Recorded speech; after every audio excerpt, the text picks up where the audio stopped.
শেষ সময় আসেও একবার রিয়েলিটি চেক খাওয়ার পরেও তুমি যদি না বুঝো যে কী কী পড়তে হবে আর কী কী বাদ দিতে হবে, তাহলে এর থেকে বেশি হতাশাজনক কিছু নাই। সবসময় একটা জিনিস খেয়াল রাখবা যে আমাদের মেইন বইয়ের ক্ষেত্রে বা সব পরীক্ষার ক্ষেত্রে 80-20 রুল কাজ করে। 80-20 রুল মানে কি? 80% তথ্য থেকে আমার ঘুরে ফেরে প্রতিবারই প্রশ্ন আসে, 20% ইনফো আমাদের কোথাও আসে না, না মেডিকেল অ্যাডমিশন না ভার্সিটি অ্যাডমিশন, ওটা আমাদের দেখাও লাগবে না।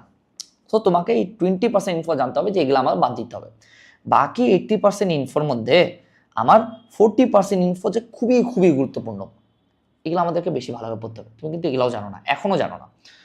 সো তুমি যদি কোর্সে ইনরোল না করো তাহলে কীভাবে করবো ভাইয়া? সুন্দর মতন medical question bank, varsity question bank, এই দুইটা নিয়ে বসো। একটা চ্যাপ্টার পর এই দুইটা কোশ্চেন ব্যাংক নিয়ে খুলে বসো। তারপর এই যে খুলে বসলা, কোশ্চেন ব্যাংক সলভ করা শেষ, তারপর তুমি বিভিন্ন অফলাইন কোচিং সেন্টার যেগুলো আছে বা অনলাইন যে কোচিং সেন্টার যে এক্সাম ব্যাচ আছে ওখানে এক্সাম দাও, বেশি করে এক্সাম দাও। তাহলে তুমি বুঝে যাবে যে কোন কোন জায়গা পড়তে হবে, কোন কোন জায়গা বাদ দিতে হবে।